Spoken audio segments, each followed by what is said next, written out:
plusieurs langues, à mon avis. Quelle est la véritable utilité de connaître plusieurs langues? Qu'est-ce que ça développe comme science? Ça devrait vous inspirer, ça.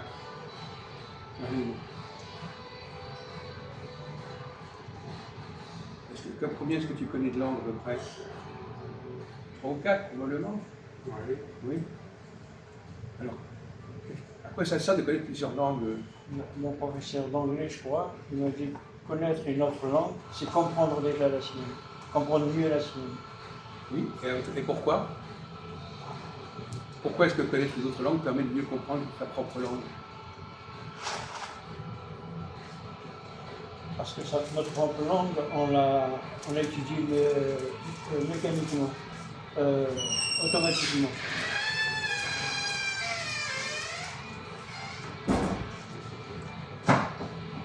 C'est comme si c'était un perroquet, une seule langue. Et quand on apprend une autre langue, on devine que notre langue, elle est bâtie pareil. Ah, bâtie pareil, c'est-à-dire? Elle est construite comme la mienne, avec une grammaire, avec des vocabulaires, des phrases. Je comprendre. Cette langue, elle est différente ou elle est pareille? En gros, elle est pareille. Tu penses à quelle langue tu penses quand tu dis que les deux langues sont pareilles et différentes? C'est l'anglais et le français. Oui. L'anglais et le français, ils se ressemblent. Non, oui, non. Non, on comprend mieux ce que c'est qu'une langue en étudiant une autre. On va demander à Karine, si vous allez laisser réfléchir, alors dites quelque chose d'intéressant à ce sujet. Est-ce que vous êtes d'accord avec lui? Est-ce que vous n'êtes pas d'accord? Je suis d'accord avec lui. Ce que je veux compléter, je veux dire que dans cette vie que l'on a, il faut apprendre plusieurs langues. Pourquoi? Déjà, au niveau de l'information, pour communiquer avec les gens, on a besoin de connaître au moins l'anglais, qui est une langue internationale, le français et voire l'espagnol. Pourquoi? Parce que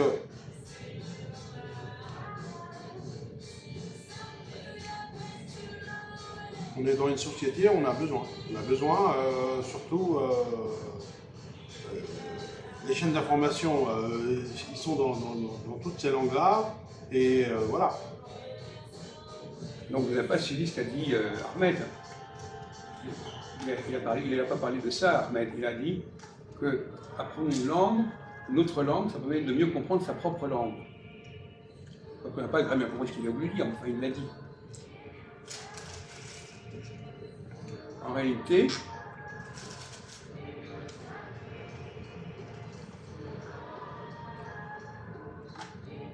vous avez dit qu'il y avait des mots qui se ressemblaient d'une langue à l'autre. Par exemple, vous parlez de l'anglais et du français, ou l'espagnol, il y a des mots qui se ressemblent. Oui. Mais qui ne sont pas exactement pareils. Donc qu'est-ce que ça développe? Le genre d'intelligence, ça développe de travailler sur plusieurs langues qui ont des mots qui se ressemblent.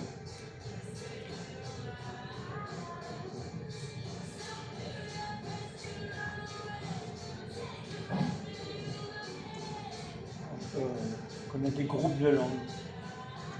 Par exemple, lui, il a parlé d'espagnol et français. C'est un groupe qui fait partie des anglo-saxons. Prenons le cas par exemple de l'espagnol et du français. Est-ce qu'il y a des mots qui se ressemblent entre l'espagnol et le français? Beaucoup. Oui. Bon, mais ils ne sont pas exactement pareils. Non. Comment peut-on les relier s'ils ne se ressemblent pas exactement, s'ils ne sont pas exactement identiques? Comment on fait la relation entre les deux mots? C'est des langues latines. Non mais, comment fait-on pour les relier? Comment votre intelligence fait la relation entre deux mots qui ne sont pas exactement pareils?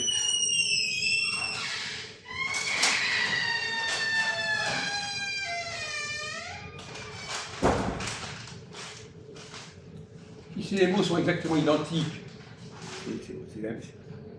c'est facile. Mais s'ils ne sont pas exactement pareils, comment on fait?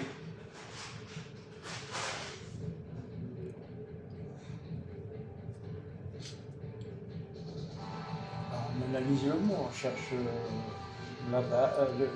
le préfixe, le suffixe Oui, et le nom oui. de la racine. Et alors, ça va aider? Tu peux nous donner... Des fois, le préfixe, c'est du latin dans les deux langues. Oui. En réalité, la bonne réponse, on va peut-être passer à notre sujet.